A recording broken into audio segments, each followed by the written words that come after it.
I was brought up in the church in Bradford in Yorkshire. And what I wanted to do with my life at one time was to be a theatre director.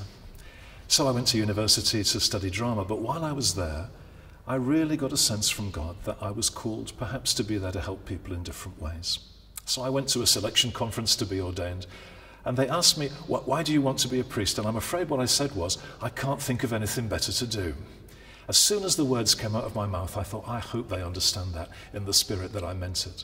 Because what I meant was, there is nothing better to do than to get alongside people in their need and in their joy. And I feel called by God to call together, to gather together the community of Christian people so that they too can be equipped to go out and serve, each with their different calling, so that the world can be transformed. There's nothing special about being a bishop. It just means that where you are, you can represent the wider church. In this diocese of Liverpool, we have 200 clergy who are working in that way with their people in all the different communities.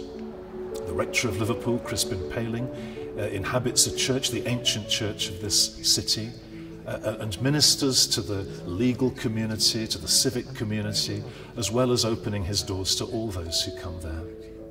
In a quite different part of the diocese, Jill Pinnington, the vicar of Speak, her church used to be a chemist's shop. And they want to be at the heart of that community, providing care, providing help, providing a listening ear.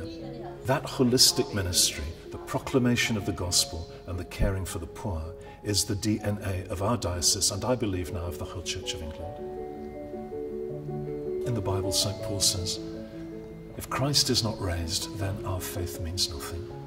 And then he says, but Christ has been raised from the dead, the first fruits of those who've died.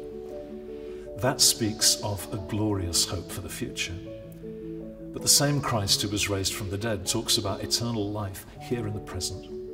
That human flourishing, getting alongside people in all their need, introducing them to the living Jesus Christ, and giving them a hope for a future that will never end. That is the glorious opportunity of the Christian Church.